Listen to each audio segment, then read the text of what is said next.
Hello friends, welcome to let's crack civil service. दोस्तों, आज तारीख है 10 सितंबर 2020 और हम उपस्थित हैं आज के अत्यंत ही महत्वपूर्ण करंट अफेयर्स के प्रश्नों के साथ। दोस्तों, आपको करंट अफेयर्स के प्रश्नों को अब रटना नहीं पड़ेगा, हम आपको उसे बेहतरीन तरीके से समझाएंगे जिससे कि आपको आसानी से प्रश्न तैयार हो जाएंगे। तो दोस्तों, आइए शुरू करते हैं करंट अफेयर्स के प्रश्नों को की सेट को। आज का हमारा पहला प्रश्न है कि हाल ही में नई राष्ट्रीय शिक्षा नीति लागू करने वाला पहला राज्य कौन बना है। हमें बताना है कि नई जो राष्ट्रीय शिक्षा नीति अभी हाल ही में लागू की गई उसे कौन सा राज्य पहले अपने यहाँ लागू कर दिया। हमारे ऑप्शन है कर्नाटक, हिमाचल प्रदेश, उत्तराखंड या फिर उत्तर प्रदेश। तो दोस्तों, राष्ट्रीय शिक्षा नीति जो नई राष्ट्रीय शिक्षा नीति है उसे लागू करने वाला देश का पहला जो राज्य है वह हिमाचल प्रदेश है, इसलिए हमारा सही उत्तर होगा बी यानी हिमाचल प्रदेश। आइए अब इस प्रश्न की व्याख्या देखते हैं, इसके बारे में समझते हैं कि क्या है। हिमाचल प्रदेश नई राष्ट्रीय शिक्षा नीति 2020 को लागू करने वाला देश का पहला राज्य बन गया है। इसे सफलतापूर्वक लागू करने के लिए 43 सदस्यों की टास्क फोर्स का गठन किया गया है। 34 साल पहले यानी कि 1986 में राष्ट्रीय शिक्षा नीति बनाई गई थी, यानी कि इसके पहले जो शिक्षा नीति लागू थी उसका निर्माण 1986 में किया गया था। लगभग 3 दशक से इसमें कोई बड़ा बदलाव नहीं हुआ। इसकी समीक्षा के लिए 1990 और साल 1993 में कमेटियां भी बनाई गई थी। तो नई राष्ट्रीय शिक्षा नीति को लागू करने वाला जो पहला राज्य वह हिमाचल प्रदेश है। आइए अब इस अगला प्रश्न देखते हैं, क्वेश्चन नंबर 2 कि हाल ही में आरबीआई द्वारा जारी आंकड़ों के अनुसार भारत का विदेशी मुद्रा भंडार कितने बिलियन डॉलर हो गया है। हमें बताना है कि भारत का विदेशी मुद्रा भंडार कितने बिलियन डॉलर हो गया है। हमारे ऑप्शंस हैं 541 billion dollar, 501 billion dollar, 509 billion dollar या फिर 493 बिलियन डॉलर। तो भारत का विदेशी मुद्रा भंडार पहली बार नई ऊंचाइयों को छूते हुए ये पहुंच गया है 541 बिलियन डॉलर पर। तो हमारा सही उत्तर होगा ऑप्शन ए, 541 बिलियन डॉलर। आइए अब इस प्रश्न की व्याख्या देखते हैं कि भारतीय रिजर्व बैंक आरबीआई द्वारा जारी आंकड़ों के अनुसार सप्ताह के अंत में भारत का विदेशी मुद्रा भंडार 3.883 बिलियन डॉलर बढ़कर 541.431 बिलियन डॉलर के उच्चतम स्तर पर पहुंच गया। किसी भी देश की विदेशी मुद्रा भंडार में निम्नलिखित 4 तत्व शामिल होते हैं। अब हम देखते हैं कि विदेशी मुद्रा भंडार में किन किन चीज़ों को शामिल किया जाता है। तो इनमें है पहला विदेशी परिसंपत्तियाँ, जैसे विदेशी कंपनियों के शेयर, डिबेंचर, बॉन्ड इत्यादि विदेशी मुद्रा में। दूसरा है स्वर्ण भंडार, तीसरा आईएमएफ के पास रिजर्व कोष और चौथा विशेष आहरण अधिकार। इन चारों चीज़ों को विदेशी मुद्रा भंडार में सम्मिलित किया जाता है। आइए अब अगला प्रश्न देखते हैं, क्वेश्चन नंबर 3 हाल ही में इंदिरा गांधी शांति पुरस्कार से किसे सम्मानित किया गया। इंदिरा गांधी शांति पुरस्कार से किसे सम्मानित किया गया। हमारे ऑप्शन रवीश कुमार, गोपाल मुखर्जी, हरीश कुमार या फिर डेविड एटनबरो। तो हाल ही में इंदिरा गांधी शांति पुरस्कार सम्मानित किया गया डेविड एटनबरो को, इसलिए हमारा सही उत्तर है ऑप्शन डी। आइए अब इस प्रश्न की व्याख्या देखते हैं, इसके बारे में समझते हैं। ब्रिटिश पत्रकार डेविड एटनबरो जो वह ब्रिटिश पत्रकार हैं को इंदिरा गांधी शांति पुरस्कार से सम्मानित किया गया। पूर्व प्रधानमंत्री डॉक्टर मनमोहन सिंह ने उन्हें एक वर्चुअल कार्यक्रम में इंदिरा गांधी शांति पुरस्कार से सम्मानित किया। अब देखिए पुरस्कार किस लिए दिया जाता है। ये पुरस्कार शांति, निशस्त्रीकरण, पर्यावरण और सतत विकास के क्षेत्र में काम करने वाली हस्तियों को दिया जाता है। इस पुरस्कार की स्थापना 1986 में की गई थी। इस पुरस्कार के तहत 25 लाख रुपए की नकद राशि और प्रशस्ति पत्र प्रदान किया जाता है। तो इंदिरा गांधी शांति पुरस्कार में 25 लाख रुपए दिया जाता है, प्रशस्ति पत्र दिया जाता है और ये पुरस्कार शांति, निशस्त्रीकरण, पर्यावरण और सतत विकास के क्षेत्र में काम करने वाले लोगों को दिया जाता है। आइए अगला प्रश्न देखते हैं, क्वेश्चन नंबर 4 कि विश्व साक्षरता दिवस निम्न में से किस दिन मनाया जाता है। हमारा प्रश्न यह है कि विश्व साक्षरता दिवस किस दिन मनाया जाता है। हमारे ऑप्शन 1 सितंबर, 29 अगस्त, 8 सितंबर या फिर 12 अक्टूबर। तो दोस्तों, विश्व साक्षरता दिवस 8 सितंबर को मनाया जाता है, इसलिए हमारा सही उत्तर है ऑप्शन सी। अब इस प्रश्न की व्याख्या देखते हैं। पूरे विश्व में साक्षरता दिवस 8 सितंबर को मनाया जाता है। इस दिन को मनाने का मुख्य उद्देश्य समाज में लोगों के प्रति शिक्षा को प्राथमिकता देने को बढ़ावा देना है। पहला विश्व साक्षरता दिवस 8 सितंबर 1966 को मनाया गया था। इस दिन यूनेस्को पेरिस स्थित अपने मुख्यालय में अंतर्राष्ट्रीय साक्षरता पुरस्कार प्रदान किया जाता है। तो विश्व साक्षरता दिवस 8 सितंबर को मनाया जाता है और पहली बार ये 8 सितंबर 1966 को मनाया गया था।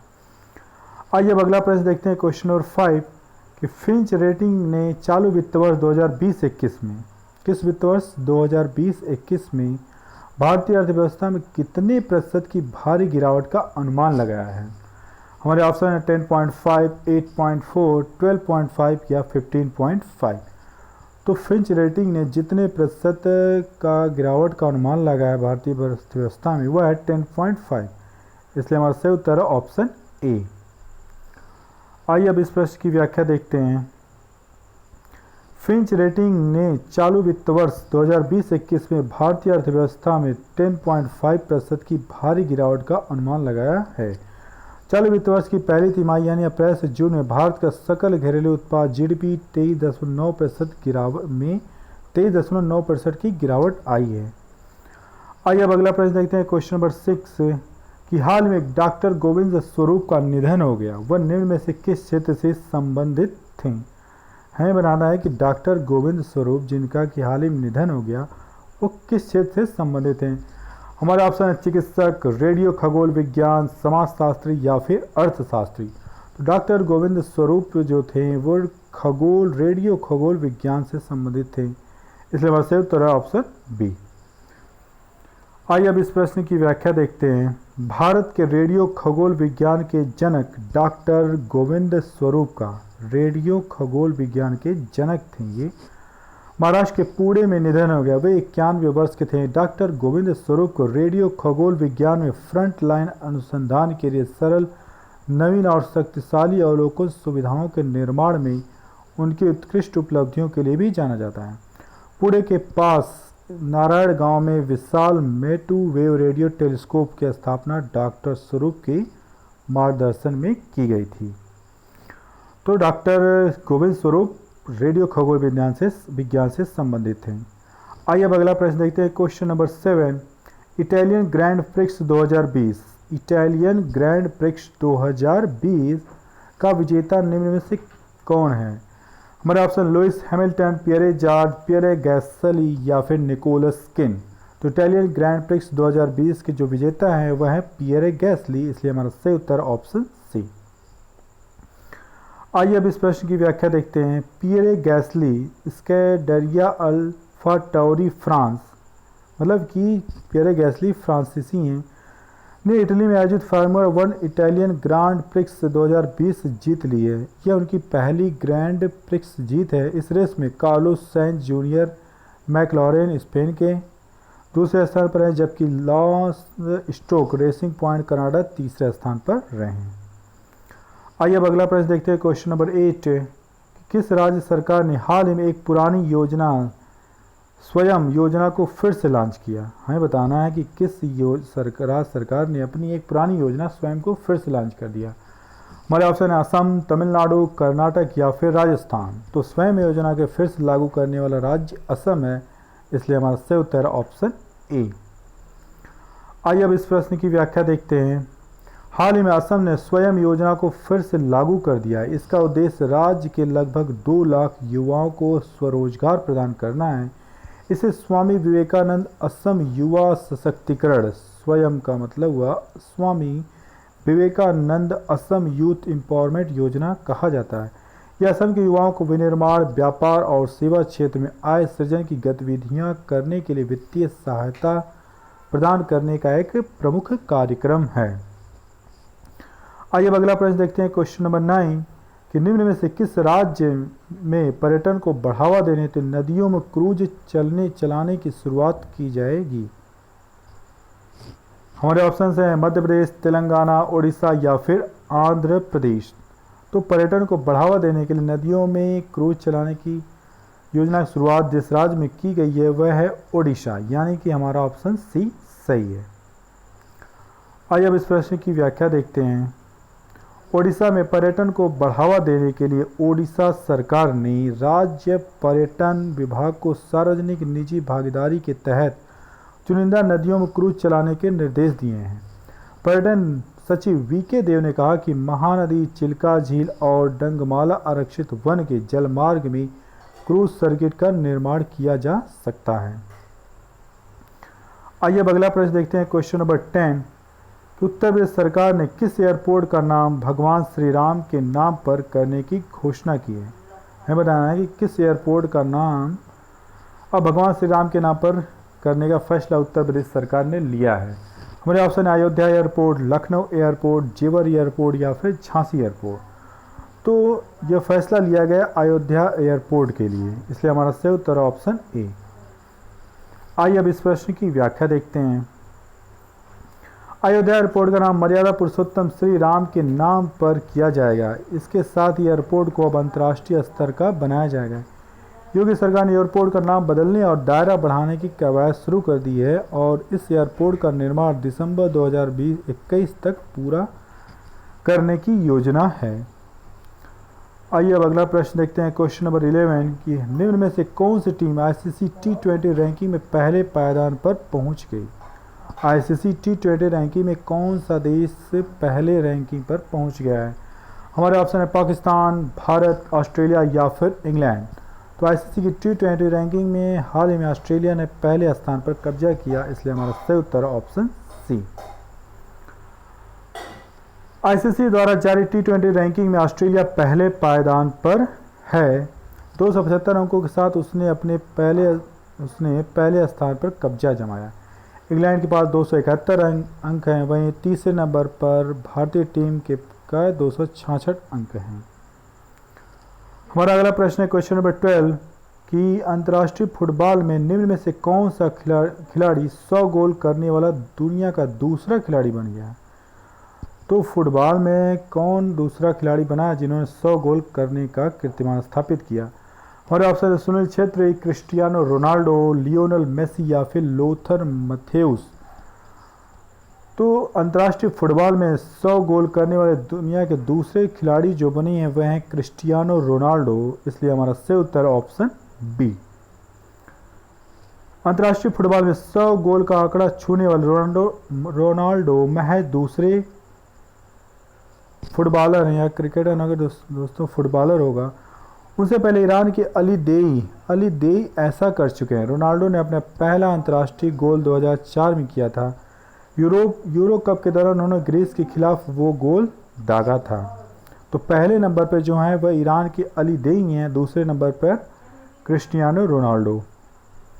आइए अब अगला प्रश्न देखते हैं। क्वेश्चन नंबर 13 कि भारत निम्न में से किन देशों के साथ मिलकर 5G तकनीक पर काम कर रहा है।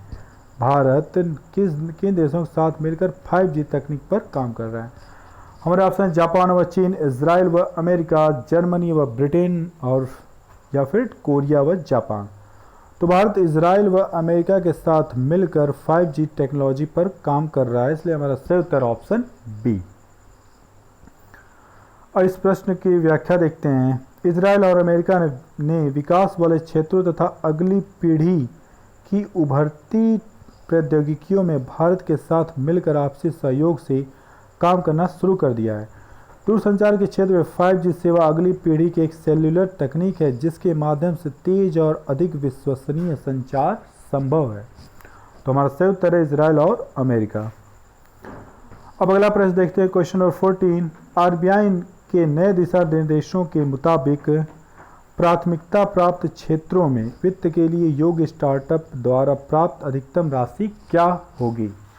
हमारा ऑप्शन है 10 करोड़, 100 करोड़, 50 करोड़ या फिर 200 करोड़। तो ये जो अधिकतम राशि प्राप्त होगी वो है 50 करोड़, यानी कि ऑप्शन सी हमारा सही है। भारतीय रिजर्व बैंक ने प्राथमिकता प्राप्त क्षेत्रों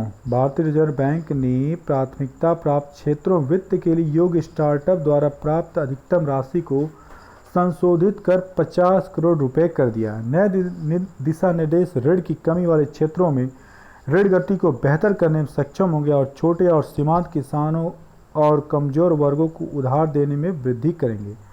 साथ ही यह नवीकरणीय ऊर्जा और स्वस्थ बुनियादी ढांचे के लिए ऋण को बढ़ावा भी देगा। आइए अब अगला प्रश्न देखते हैं, क्वेश्चन नंबर 15 कि हाल में किस देश ने कोरोना के टीकों को आम जनता के लिए जारी कर दिया। तुम्हें बताना है कि कोरोना के टीके को किस देश ने अपने आम नागरिकों के लिए जारी कर दिया। हमारे ऑप्शन है अमेरिका, जापान, दक्षिण कोरिया या फिर रूस। तो रूस ने अपने नागरिकों के लिए कोरोना वैक्सीन को जारी कर दिया है, इसलिए हमारा सही उत्तर है ऑप्शन डी। रूस की corona virus vaccine Sputnik V, रूस की जो कोरोना वायरस वैक्सीन उसका नाम है स्पुतनिक वी, आम नागरिकों के लिए जारी कर दी गई। रूस ने पिछले महीने इस टीके को मंजूरी दी थी। रूस के स्वास्थ्य मंत्रालय ने कहा कि जल्द ही क्षेत्रीय आधार पर वैक्सीन की डिलीवरी शुरू कर दी जाएगी। कि स्पुतनिक वी को रूस के Gamaleya national research centre for epidemiology and microbiology और रूसी डायरेक्ट इन्वेस्टमेंट फंड ने विकसित किया है।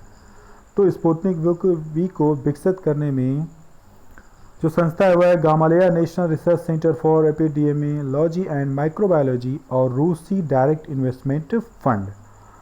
तो दोस्तों आज के करंट अफेयर्स के प्रैक्टिस सेट का ये जो हमारा था, यह हमारा अंतिम प्रश्न था। आप इस वीडियो को देखने के बाद दोस्तों कमेंट बॉक्स में कमेंट करके बताइए कि आपको यह वीडियो या प्रश्न कैसे लगे। अगर दोस्तों ये वीडियो आपको अच्छा लगता है तो आप अपने फ्रेंड सर्कल में सभी को शेयर कीजिए ताकि सभी लोग इस वीडियो को देख पाएँ और नई नई जानकारी प्राप्त कर सकें। दोस्तों अगर आप हमारे यूट्यूब चैनल पर नए हैं तो हमारे YouTube channel let's crack civil service को सब्सक्राइब कीजिए ताकि आपको हम जब भी नए वीडियो अपलोड करें नए नए प्रश्नों के साथ तो आपको सबसे पहले उपस्थित हो। वीडियो को लास्ट तक देखने के दोस्तों आप सभी को थैंक यू। अब मिलते हैं नेक्स्ट वीडियो में।